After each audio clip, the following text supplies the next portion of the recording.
Thanks everyone for coming. We're getting later into the final day of NDC Melbourne, so I appreciate you spending the time with me for this last little bit. Now, we're going to be talking about coding in the cloud with GitHub Codespaces. If you've seen any of my other talks this conference, especially the one that the one that I did last night, the little fun talk about demo failures, you would probably know that so far at this conference, my laptop has not worked at all with the AV system. My first talk, we got it working kind of mirrored, and then everybody just saw PowerPoint in all its glory while I just pressed the down arrow to get to between slides. My second talk, I just did it from the conference computer, which was okay because everything was in the browser. My third talk is about actually cutting code using like a full development environment that I can debug in and things like that.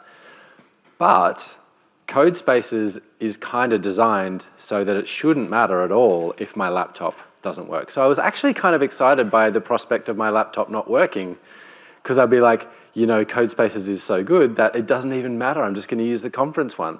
And so, of course, my laptop is perfectly fine in this room. So I'll do most of the stuff with my laptop. But I have arranged it so that I will, sorry, back to the slide deck again. Yeah, so I have arranged it so that we will switch to the conference machine at one point and continue the work that we were doing. As if, for example, I needed to do some work and I left my laptop at home and I needed to borrow one. So we'll see what that looks like anyway. I'm going to artificially create the failure. So Codespaces, who here has heard of Codespaces? We'll start there. Most people? Okay. Who here, for the people who didn't put their hand up, have never heard of Codespaces, good on you for coming to a session about Codespaces. Who here uses Codespaces currently? One person kind of like that. Okay. Does anybody use github.dev? So when you go to a repo, you press the dot and you just get an editor? Yeah, a couple of people? Cool. So we're going to be going through all of that sort of stuff. Codespaces, just to give you a basic description, is essentially a developer machine in the cloud. It's a little bit more specific than that. Like, it's a developer machine in the cloud that is tuned for, or can be tuned for, a specific repository. So in other words, if you want somebody to work on your repository, whether they're a new employee or whether you have an open source project and you want people to be able to pick it up and just get going immediately, Codespaces is a great way of getting that onboarding experience down to almost zero, right? Have you ever gone into a new organization, and I'm just going to start by putting my hand up because this happens everywhere I work. Have you ever gone into a new organization or a new project and then spent days just trying to get all the dependencies working and all of the code base working? Yeah, some people putting two hands up. That's, and a leg. Yep, excellent, enthusiastic. Yeah, so, I mean, I've told this story already this conference, but the first job I ever went to, it was 2 weeks before I could cut any code. They needed to find a machine. This is like my first job as a developer. I'm like so excited to really like actually write some code in a real project. For 2 weeks, I was reading like paper printed dead tree documentation because they needed to get a computer, and then they needed to get the accounts added to that computer, and then they needed to get the dependencies for the project, and nobody really knew what they were because the only developers on that project had started it from the beginning, and they've just kept adding stuff as they went along. So there's no real documentation on what was needed for that project. In subsequent projects, that's happened again, but there is documentation on what's needed. It's just that that's wrong, because nobody needs to update it, because I cloned this 6 months ago and I've just upgraded dependencies and everything works fine. So people don't keep these documents up to date. Anyway, long story short, Codespaces kind of solves this issue.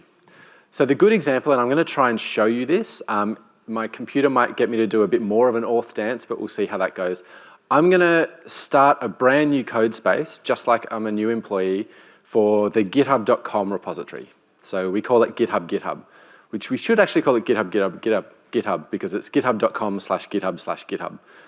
You created a brand new code space, and because of a lot of the optimizations and things that we've made available now, pre-builds went GA, so generally available on the 15th, I think, of June, so very recently. Because of this pre-build optimization, we can get somebody brand new to GitHub to be cutting code in 10 seconds. So 10 seconds for an environment that spins up with 64 cores, 64 gig of RAM in the cloud, and they can start writing code and debugging in 10 seconds. Took a lot of work to get to that point, but obviously we were doing it while we were developing the product as well. So I'm going to show you a bit of that. What I am going to show you today, we're going to cover a bunch of stuff. Right? We're going to cover github.dev because I use that so frequently. If you don't know about that tool, it is the best thing you will ever find in GitHub. Some product teams are going to come yelling at me. It's the best thing in GitHub at the moment. Press dot and you have an editor and you're ready to go. You don't need to clone locally. We're going to create a code space. We're going to look at debugging code, changing code, working with ports. That's one of the really cool features. You can open ports and let other people see what you're developing and things like that. Really cool. I did a workshop at the start of the NDC conference where we had a little look at LiveShare, which is an extension that you can add to Visual Studio Code. LiveShare works perfectly well in Codespaces, or works just as well in Codespaces as it does with VS Code locally. So you can do pair programming, even with audio chat, using a machine in the cloud with somebody on the other side of the world who might be local or might be in a code space as well. We won't really look at that here, but you can effectively work. Then we're going to customize our code space as well. So out of the box, you get a really nice dev container that you can use that has a lot of stuff on it you won't need, but you can customize this container to your project. Even add extensions for Visual Studio Code, add dependencies, run scripts, all sorts of stuff on startup. And then we're going to have a brief look at customizing your specific settings, so things that you want in your editor as a developer, and how to persist them across multiple code spaces and things like that. Sound good? Great. This slide is the next slide, which means I'm going to switch to my demo, just on the laptop though, so let me just break out of this. I think I can break out of that. Oh, we're not mirroring. That's going to be awkward. Where's my other screen? Here we go.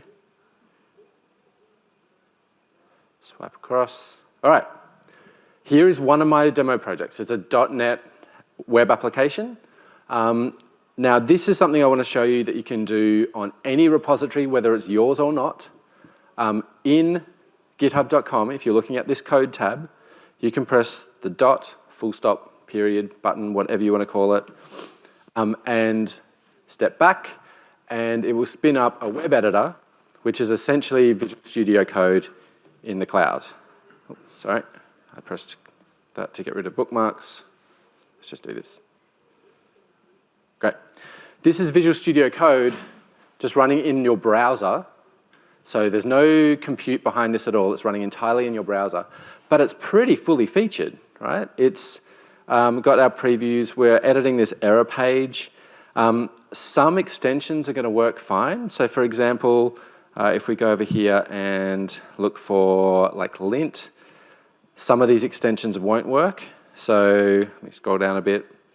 This one, it says it's not available for Visual Studio Code for the web because it needs some compute in the background. It can't just do everything in the browser. But then plenty of other ones like LiveShare, which you'd think needs a lot of compute. That compute actually just works in servers that Microsoft runs. So you can absolutely install that extension.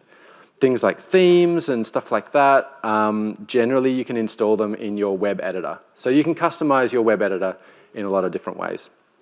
What you won't get with the web editor is the ability to run and debug, because obviously there's nothing to compile your code. It's all in your browser. And you won't get a terminal either. So if you press Control backtick, so the one next to the 1 button on a QWERTY keyboard, you would normally get a terminal in a Visual Studio Code where you can interact with the file system, but there is no file system, so you can't do that work. What though is make changes and make commits and do your coding. There's even an extension that's installed by default, which is the GitHub issues and pull requests. And so you can interact with issues and pull requests. So if I wanted to say, let's do add login functionality, there's no way I'm going to implement that now. But if I wanted to click that button to say, I want to start work on that, my settings currently say you have to branch when you're doing that work. You can change that. and I'll say, we're going to do login functionality. It'll talk to GitHub, it'll make a branch, it'll refresh my code, my web editor, and you'll see down here where it says issue login, that's the branch I'm on now. So I'm doing this work in a branch. I have all of that. If I make some changes, I can, let's just make a nothing change because I'm not going to save it. Save. I can commit and push. So the difference here, one thing to really note, is I'm working directly on GitHub. So if I make a commit, that's making a commit directly to GitHub. There's no push. So I can stage changes, that's fine, if you're familiar with Git. But as soon as I commit, I'm committing to the repository. So one thing to be aware of. But I can do a lot of work. Like I can do a bunch of work that just doesn't need compiling. I can make changes in the editor, and it works really, really well. The other thing it is super good for, if we jump back to our repository, is if we go to, or not issues, but if we go to pull requests, they're all closed at the moment, but let's grab a pull request. Let's say we need to do a review of a pull request. Now this is our normal view in github.com. We can look at the commits. Not terribly useful, I suppose you can see how it went. You can look at the checks. So in this case, we had a pull request build that built it across a whole bunch of versions of versions of .NET and machines, so Ubuntu, Windows, and Mac. So we can see all of the checks that happened. And then we look through the files to see what people did. And in this case, it's great. There's one line that's changed in one file. But I don't know if anybody's seen files changed 4,312, right? You don't want to skip through all of those files in this web view here, right? What you can do, though, if you're looking at a pull request, is hit dot. Oh, I think I was in a window. Oh, that'll be right. Let me just refresh. You can hit the dot key. There we go. And it'll spin up the web editor, but it'll spin it up in the context of you looking at that pull request. So before, it just spun up in my normal code view. Here, we are looking at that branch, change background, which was the branch for the pull request. We're looking at pull request 23. Over here, pull request number 23. And we have our ability to leave comments on the pull request, delete the branch. It's already been merged, so we won't see everything. And we can see all the files that have changed and get a diff in Visual Studio Code. So we can navigate through the entire branch exactly the same way as we would if we cloned it from that branch and then went to the browser to look at the pull request and so on. So really handy for reviewing pull requests in here. But of course, there's some things you can't do in the web editor, right? You can't debug. So if you want to actually do some work, debugging is a difficult thing. Debugging you can't do just in this web-based editor. So that's where Codespaces comes in. So let's just open this repo again. I'll go to repository. So there's a few ways you can start a code space. Oh yes, question. Ask a quick question about changes. If you make changes in this editor, you don't make them. How long does it stick around before you get it? Yeah, that's a good question. So it was, the question was, if you make changes in that web editor, but you don't commit them, how long are they going to stick around?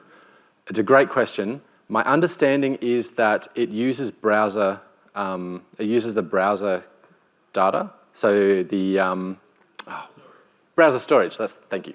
Yeah, I think it uses browser storage for a lot of that stuff. So you can refresh your web editor just by clearing the browser storage for that, or opening it up in an incognito window or going to somewhere else.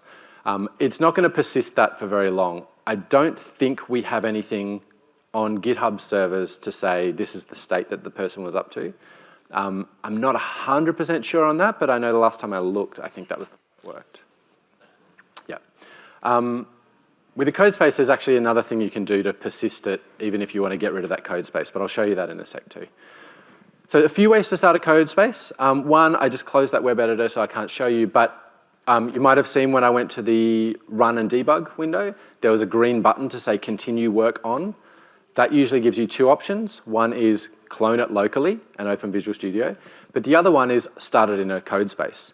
So you can take the state that you're at and create a code space, and it will spin it up basically where you were in the web editor, but in a code space, which is the web editor but running on a machine in the cloud. So you now have the ability to debug. You have a file system. So when you create a code space, we're essentially spinning up a machine for you. We're cloning the repository, and we're running any customization, any scripts and things like that that you want, that you need to run your work. So we're doing that clone for you. Right, so the other way, which is the way that we kind of demonstrate because it's a bit more common, is in your code tab, over here there's a code button, and by default it'll be on local. So it tells you how to clone locally, or you can open it with GitHub Desktop or Visual Studio, which is usually Visual Studio Code. Or you can go over to Codespaces if it's enabled. So I have a couple of Codespaces already, but I'll show you how to create one from scratch.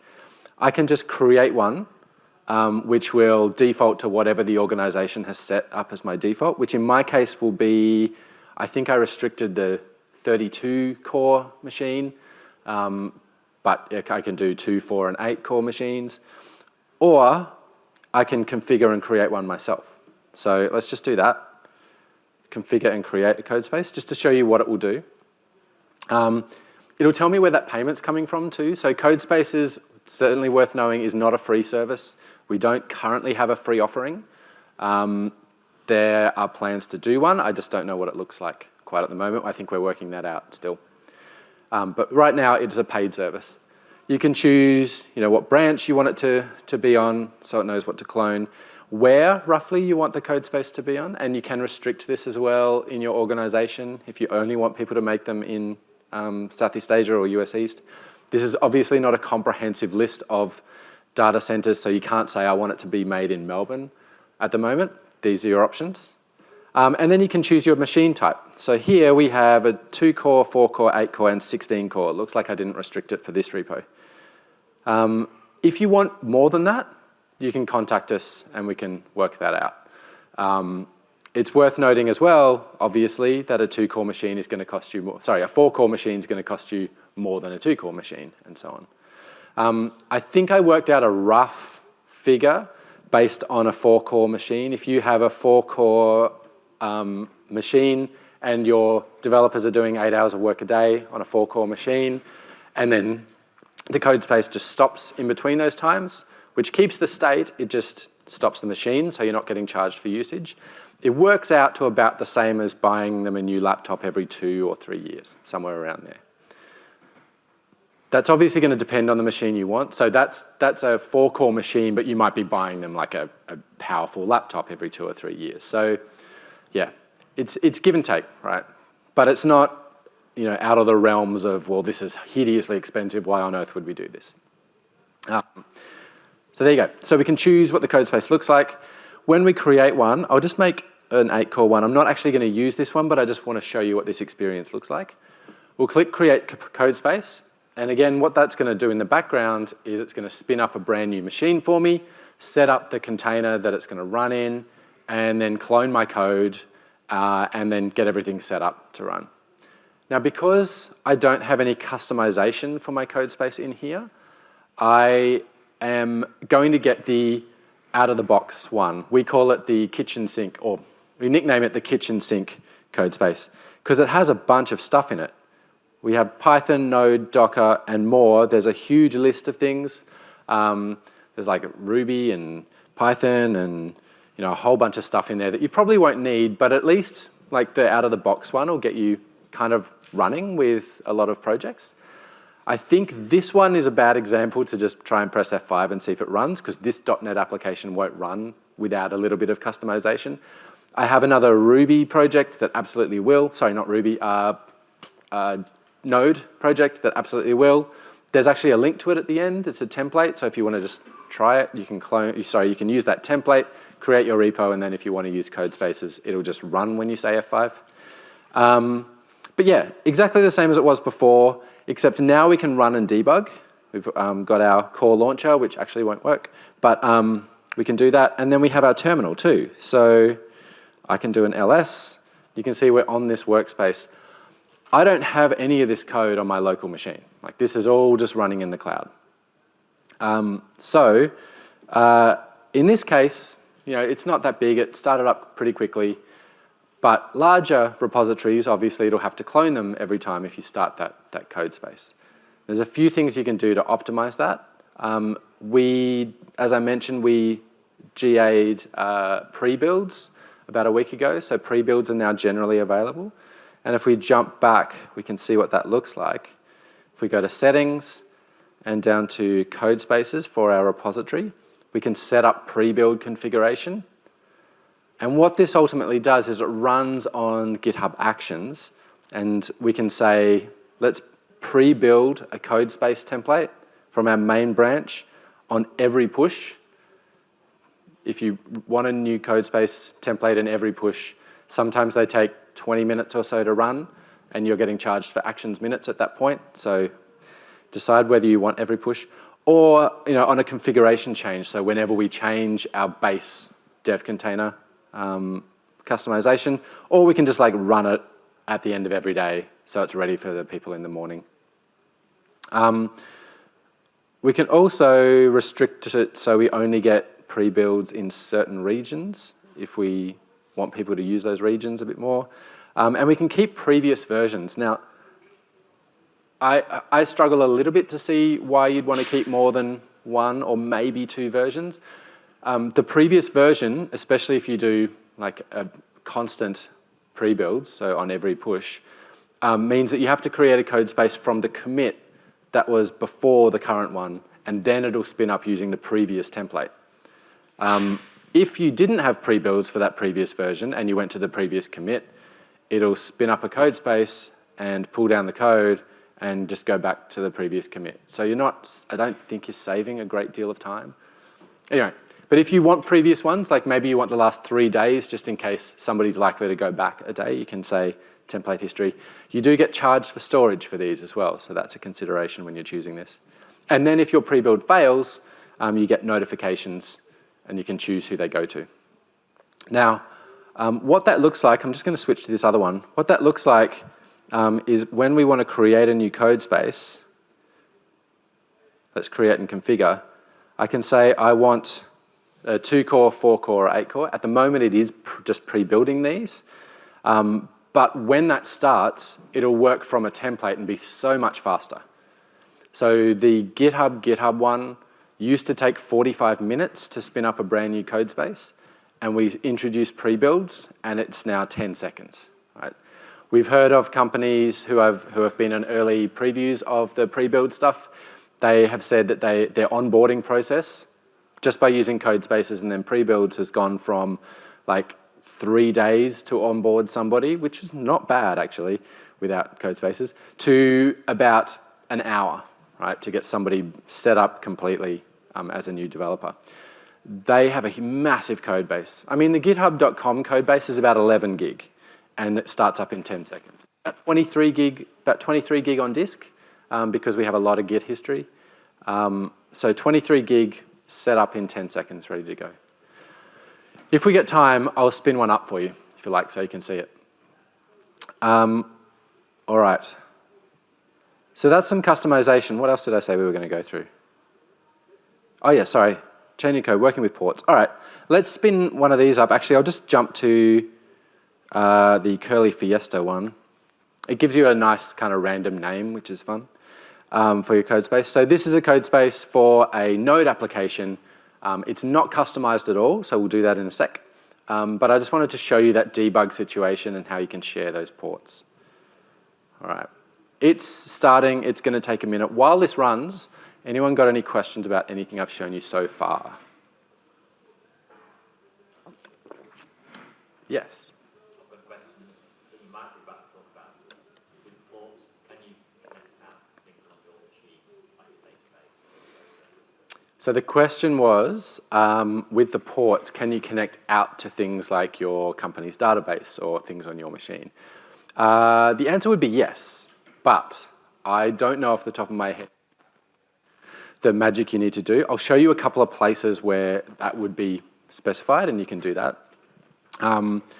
What is very common as well, because the idea basically is that all of your development will happen on these machines in the cloud. So what quite frequently will happen is somebody says, well, we have a .NET application, but it also needs a Microsoft, like an MS SQL machine or database running alongside. So you can set up your code space with multiple containers and ports connecting between them, and even run database population scripts for when you start a brand new code space. And then it'll spin up with all of these pieces running in parallel. That same, because these just run Docker containers, that same behavior of, okay, we need to open a port between these.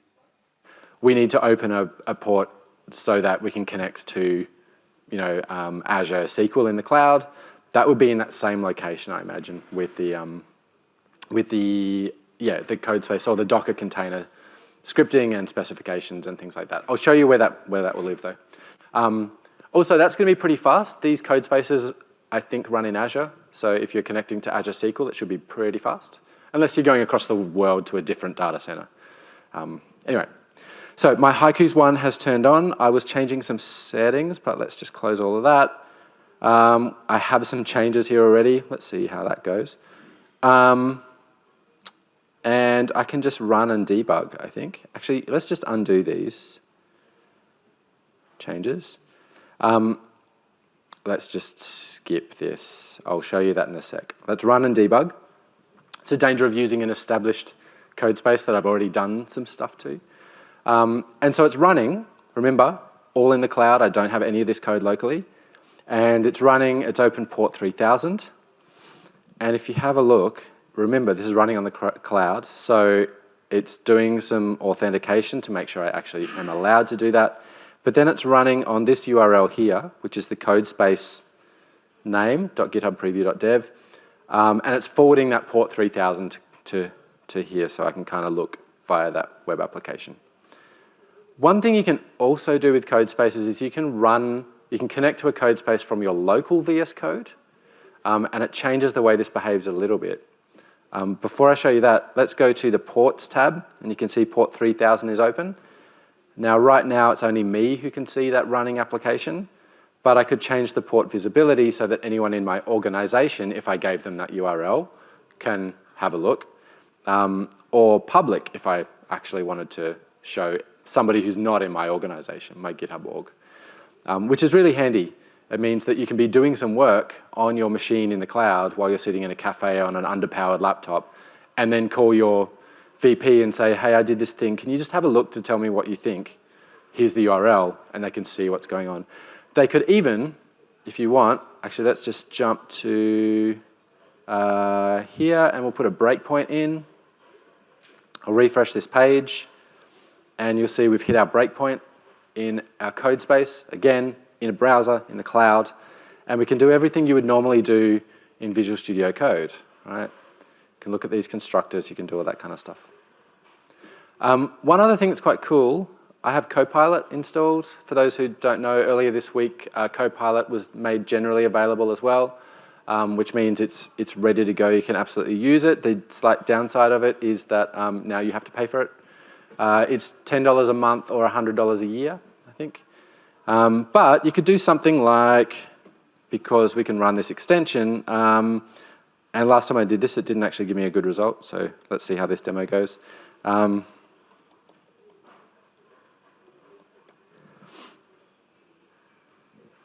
Yeah, so it's giving me a single randomized haiku, which is not exactly what I want.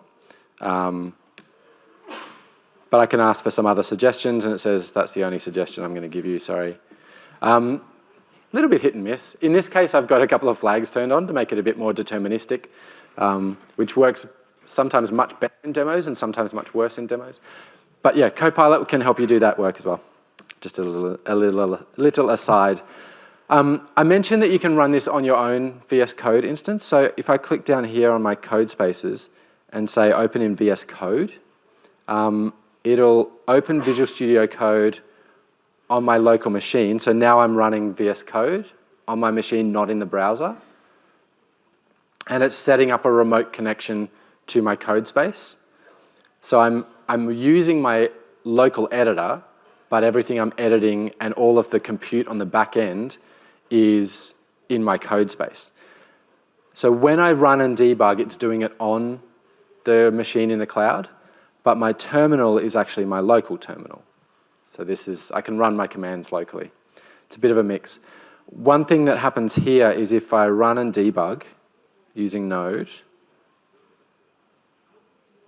it'll run it and say, yep, you're running in port 3000, but it's forwarded that port through to my local machine. So I'm now looking at localhost port 3000, which is being piped through from my codespace sitting in the cloud all the way through to my machine. Anyway, kind of cool. I can close this tab. No, oh no, wrong button. Okay, let's keep doing. One thing I really did want to show you though, and I'm only going to do this really briefly, is we saw this codespace was running, if I go to that repository, this is my DevOps on GitHub Haiku's demo repo. If my laptop for some reason wasn't working at a conference and I wanted to continue work on what I was doing, and can we switch over to the other one? There we go. This is now the conference machine. So I've got a keyboard and mouse. This is not the one I wanted. Actually, you know, whatever. We'll use this one. I think I was using the main branch one. Oh no, I did a new one, didn't I? 12 minutes ago. So before on my laptop, I was working on that codespace. Here, I'm going to choose that codespace, and this is on the conference machine, which is sitting over there. And it's going to set up that codespace, and it's going to put me back exactly where I was. And because it's all just running in the cloud, and I'm accessing it via an editor, I should be able to just connect to it and start working and continue along where I was, but now I'm on a different machine, right? Potentially a machine that's not even mine. So yeah, I have the same experience regardless of where I am, which is quite cool. All right, I just wanted to show you that little bit. I was kind of excited by my machine not working because then I could just do it all on that one, but when you want the demos to fail, they don't fail anymore. Okay, can we switch back to the laptop just because I've got stuff on there? Cool, awesome. Everyone's like, wow, that was amazing. Okay, all right. So what else are we going to show you? We're creating codespace. Let's customize that dev container. So we were running our Haiku's app just on a kind of out-of-the-box default one. What I do want to do though is customize that so it is a Node dev container. So it's specific to Node 16. The command, the command palette in VS Code is Control-Shift-P or Command-Shift-P. And then if I search for Codespaces, you can see add development container configuration files. So you can hand roll these if you want, but this is a great way to start. This is basically going to give me the ability to configure this codespace or this dev container specific for this codespace for this project. I'll just click on show all definitions because you can see there's a .NET one. What application am I in? Oh, I'm in the .NET Web. Okay, cool. There's a .NET 1, .NET with Microsoft SQL, Postgres, Azure Static Web Apps. This is not actually the one I was going to show you, but that's fine, whatever. So let's say I wanted to use a C# one with MS SQL. I've never done this one before. Let's try it. What version? .NET version? Okay, we'll use version 6. What Node version? It's seen that I have Node as well. Let's just use 16. Sure. And it's also prompting me to add a bunch of other configuration things that I might want in there. So if I'm deploying to Azure, maybe I just want the Azure CLI installed as well. Or maybe I want PowerShell in there as well. Now this is just a wizard kind of to get me started. I can hand roll it all if I want, but let's say, okay, what version of PowerShell? Latest, of course. Cool. And so what that's done, it said, all right, we've got a new dev container for you. We can rebuild this codespace for you right now if you want, and I will ask it to rebuild in a second, but I want to show you what's in here first. It's created a dev container JSON file, which is my definition. And we could go through this in detail, but I'll just show you the basics. There's a Docker Compose file that it's created. There's a service that's running, which is an app service. There's a workspace folder. But there's also some customizations for VS Code. So it's set up some MySQL connections. So the other container that's going to be running, Microsoft SQL Server. It knows I need to look at localhost 1433. There's my password. I could probably change that, I guess, if I want. And then it's also added some extensions to Visual Studio Code. It knows I want C#, and it knows I want SQL. And these are extensions I could install in Visual Studio Code. It knows I'm probably going to need them, so it's added them. I could add my own here. Like, I'd have to remember what the actual name of the extension is. So instead of doing that, I can go to the Extensions tab, choose like VS Code Pets, which is something that everyone needs, and install it in my code space, or if I click the cog, add it to the dev container JSON.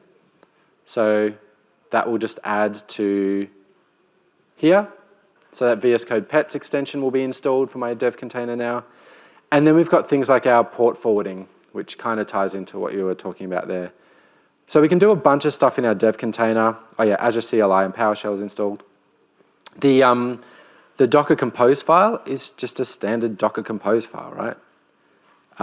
We are using a Docker file, which I'll show you in a sec, giving it a variant and a location, some volumes, commands, sleep infinity. That sounds like a great safe command. And also a database image for SQL, right? So if we wanted to change our password, we could probably do it there. And then our Docker file, of course, will spin up a VS Code dev container with .NET 6 and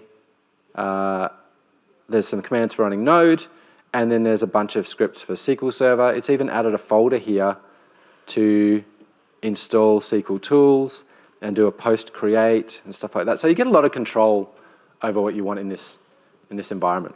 So just to demonstrate that this is going to change, let's just go to the terminal and I'll do a like Python command. And now I'm going to have to work out how to exit. Yay. Like Python version, like Ruby version. Because remember, we're on the out-of-the-box one. It's got all of these other tools. So you can see we've got all this stuff installed. If I reload this dev container, or rebuild this code space, sorry, it's going to use that dev container to define the machine that I want and spin that all up again. But now I won't have those extra tools. But I'll also have a SQL server I can access. I can do all that work in that environment, which has the things that I need. Right? Don't actually know how long this is going to take because I've never spun one of these ones up before. But what you can do is obviously that pre-builds will give you a template that it'll just start from. Let's look at this one while that's loading, unless it's already loaded. Viewing our logs. Yeah, I don't know how long that's going to take. Let's look at our DevOps on, our Node application. And I want to show you a couple of other ways that you can customize to help with the way that you work. So we saw that the extensions, you can choose which ones get installed in that dev container and which ones don't. There's a couple of other ways you can customize your environment. One is, settings sync. So this is a really useful thing for if you have your own themes. You'll notice I'm in a dark theme here. That's what I prefer. If you search for settings sync and say turn on,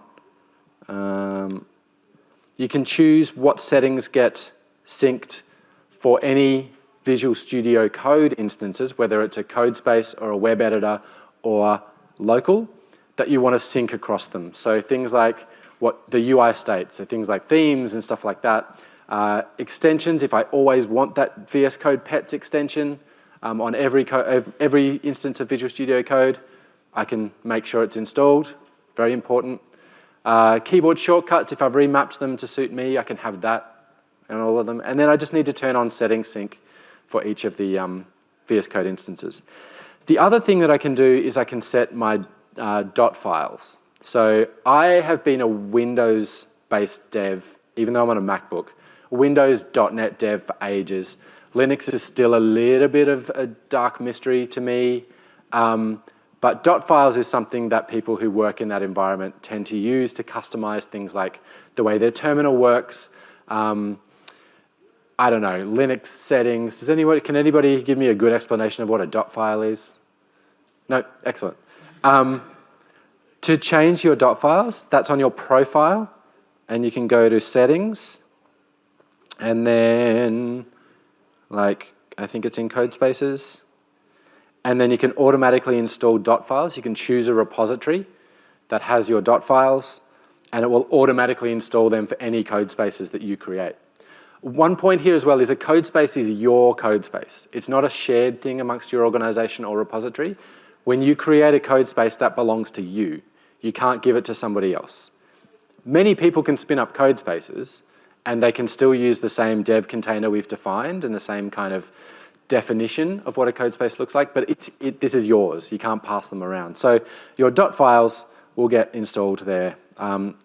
If you wanted to find out what the dot files look like and what you can use them, I'd highly recommend searching for dot files on GitHub. And that's actually the repo. Holman dot files is a great starting point of what you can do and what you can't do. So he's got a ton of examples in there. But that's the first one that'll come up when you search for it. All right, how are we going here? Oh, we're in SQL Server. And the tools component couldn't start. That's why you don't do something for the first time in demos. But yeah, you can see we're running up here. We've got that custom one. If we go to our terminal, we can see it's giving us another message now. We're on a custom image defined in your dev container JSON. So we know that we're running our custom image. And if I did like Python version, it's not there anymore. So we don't have all of the extra stuff that we would have used before. So yeah, we can totally customize. Setting sync to be able to customize like what I see in Visual Studio Code regardless of where I'm running it. And then dot files if you really want to customize the environment that you're running on. Cool. Make sense? I said that if we have time, and it looks like we do, I was going to show you what the GitHub one looks like. Now, this is always mildly dangerous because I don't know for sure what you'll see when we go to github.com/github/github. So I'm going to be a little bit safe. It's going to do a bit of a dance. Redirect. Might get me to take out my YubiKey. Nope. We've got some staff tools on there. All right, I'm just going to do this quickly. We'll create a code space on my master branch. The default one, so by the way, the default one is 32 core, 64 gig of RAM. We have set that minimum, and you can do that in your dev container too. You can say these are the requirements for this repository. It's asking for permissions. Oh, that sounds good, and there's some red X's. Right, so the code spaces as well, you can set up a code space to be able to access other repositories. So by default, it only has access to one repo, but you can just say, I also want to give it access to these other repos if I wanted to pull down dependencies from other repositories. It'll sort out that auth for you. So you saw that starting, right? You saw me click on the thing to start. I said 10 seconds. I didn't start timing, but that's not far off before we get an editor and all of our files.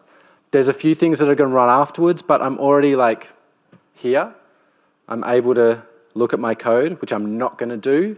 But you can see all the stuff that's running. We'll get a couple of little pop-ups for extensions that are useful to run. There'll be a pop-up in a sec with a token for a password for a thing, which I'm going to close. But there we go. We've got everything on there. Does anybody, by the way, know the command off the top of their head for getting the size of a folder in Linux? Oh, sorry, what's the first bit? DF? Oh, disk usage. What was that one? Max depth.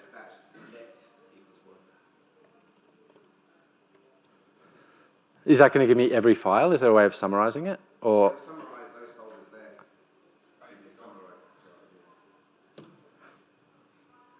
oh, yeah, all right. So in total, Mine's H if you want. and then yes, right, human readable, yeah. There you go. Yeah, thank you. Thanks, Brendan. 23 gig. And that started in 10 seconds. And that's a brand new code space, right? I didn't start one that I already started, brand new. So you can see how fast this can be, right? All right, I'm going to close out of that window in case there's stuff in there that I wasn't supposed to show you. It's on the video. It's on the video, so yeah, go and examine it a little bit later. Look, I'm not the only person to do that demo on stage, so you know, if I get fired, so did some VPs who have done it too, because that's how the world works. Everyone gets, anyway. So we've looked at a bunch of these things. We have looked at using GitHub Dev, so that dot. By the way, you can also just change the URL to github.dev instead of github.com, and it will do the same thing. It's just pressing the dot. It's much, much easier. We've created a code space. We've created a couple.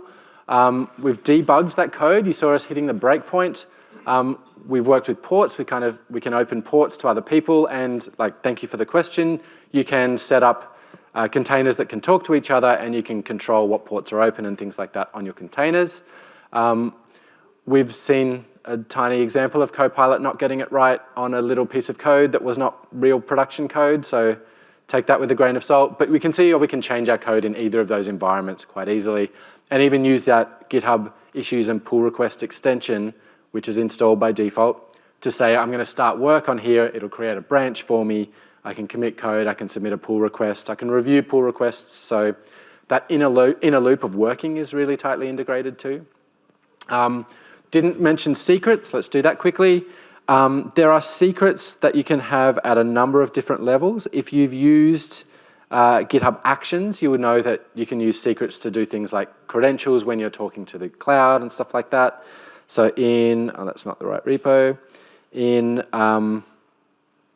the settings for your repository, you can say set up secrets for your actions, but you can also set up secrets for code spaces.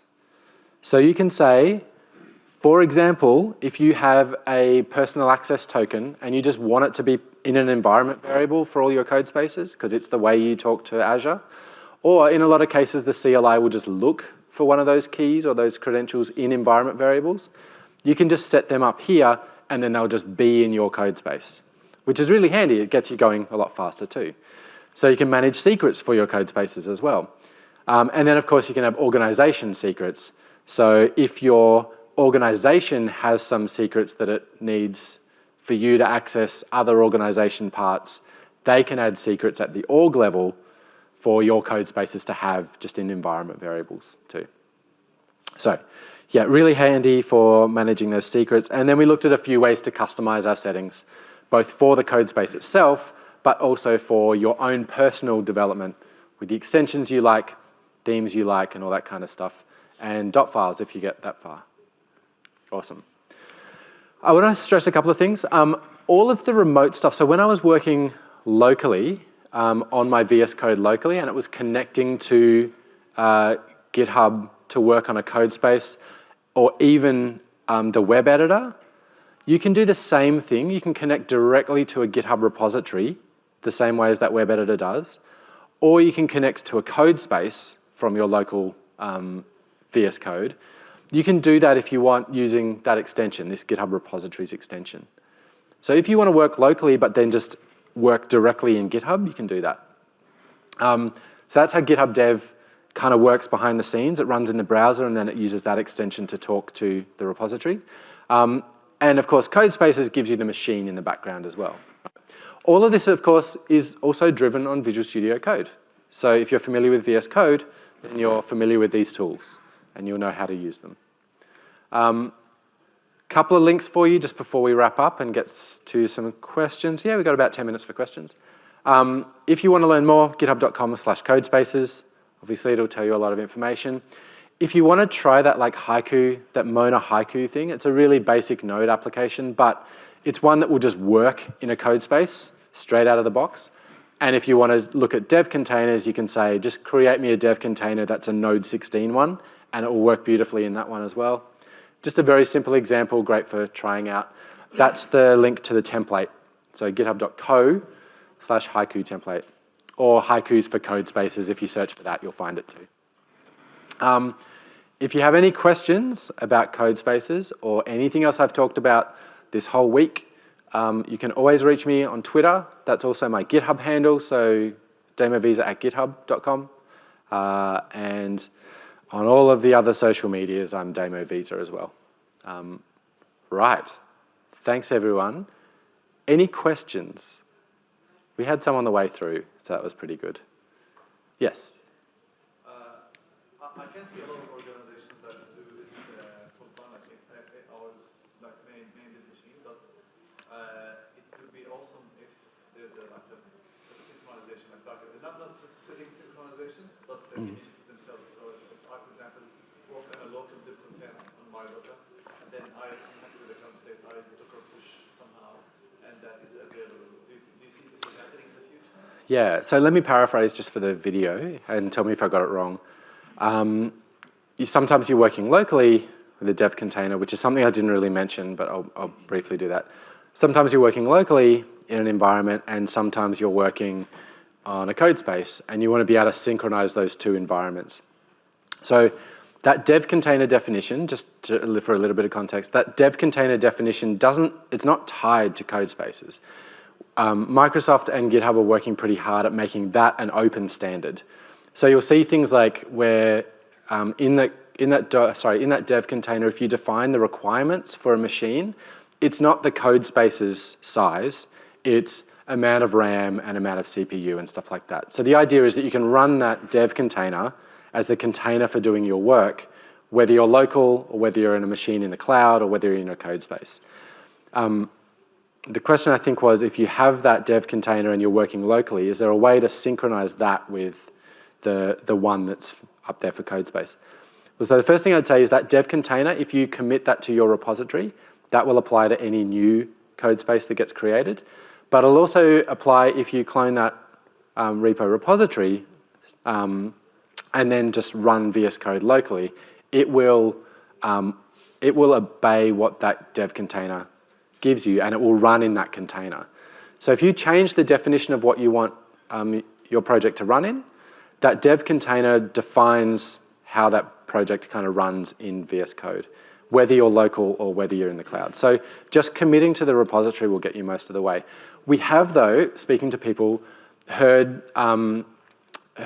of another use case that people have where they have all of that stuff defined locally, and they really just want to be able to say, okay, now we're going to use CodeSpaces. Can you just tell me what all the requirements my local machine has so I can put them in a dev container and put them up in the cloud to make that definition easy? We hear that a lot because you have your local dev machine, right? And you have all those dependencies installed. You're in a state that you know that you can work. How do we take that and turn it into a code space? At the moment, you kind of have to recreate it yourself, work out what the dependencies are and put them in yourself. So I wouldn't be surprised if that comes up as a future thing. Show me what's in my local machine and then make it easy to put that in a dev container. So I went off on a little tangent, but yeah, if you commit your dev container, that'll apply for all future code spaces, and you can use dev containers locally too. Yep. I know Aaron Powell did in a lot of his. He had VS Code running in dev containers all over the shop until he had too many running, and then PowerPoint wouldn't work anymore because he ran out of RAM. Yep. Cool. Any other questions? Yeah. If I want to work in like a weird language, is that largely a matter of getting up the right file? Yeah, absolutely. So the question was if I want to work in a weird language, and I assume you mean something like PHP or... No. Haskell. There you go. Yeah, if you want to work in a language that is not, something that you see a lot of the time, is that just a matter of working out what that Docker container looks like? And yeah, absolutely. It's just a Docker container, right? You can put anything you want in it, really. We don't care what's in it in the back end. In fact, one of the things that companies largely do is they define their Docker container for their development environment, and they keep that in GitHub packages, which is a package repository and kind of like an internal Docker hub, but it does a bit more than that. And by defining it that way, defining the image that everybody develops on, and then keeping it in their own GitHub packages, they can keep it internal, keep it private, and then use that definition or that Docker file for their own code spaces. So it's not public anymore. You don't have to go out to Docker Hub. It's only internal, and the auth between a code space and GitHub packages is handled for you. So it will just use that Docker image. But yeah, as long as you can define it in a Docker container, you can absolutely use it, as long as it'll run on the underlying system, which I think is Ubuntu in all of these cases. Yep. Awesome, great question. Yeah, more? Perhaps related to that one, if your IDE of choice isn't VS Code, Yeah. or the best one for your weird language is not VS Code, Yes. do you have choices? So the question was, if VS Code is not your language of choice, do you have choices? And the answer is yes, and this has changed enough that I'm actually just going to go and search for it. I'm pretty sure Codespaces will work. Oh, sorry, that's a silly way of doing it. This is a way of looking at all your Codespaces, by the way. Features with an F, not a G, is how you look at it. Let's look for like JetBrains. No. There is work to get this to work. I've seen it working. I hope I'm allowed to tell you that. I've seen it working with other IDEs. I've seen it working with SSH connections. So you can do an SSH connection to a Codespace and then just do everything in Vim if you want. That absolutely works. Better integration with other IDEs is definitely something we've heard and definitely something we're working on. VS Code is the easy path, but we understand people like to use other tools. And so there's probably ways to make it work right now, but we are actively working on better integration, so it will definitely work better in the future. One thing that's kind of related to that is if you can't just, or if you don't want to just try and get all this working in VS Code sitting in a Docker container in the cloud, let's say you're writing Windows Forms stuff, right? Check out, Microsoft just announced at Build dev boxes, which is a bit like the same kind of thing. Spin it up on demand, tear it down on demand, but it's an entire machine. So entire machine for a repository that might have a whole lot of Windows dependencies and UI that you need and stuff like that. So that's kind of taking it a little bit further and giving you the whole machine. But yeah, dev boxes, I don't know much more than what I just said then about those, but that's another option too. Awesome. All right, we are almost at time. Any final questions? Otherwise, we can go out and have some food. Cool. Thank you so much, everyone. Have a good one.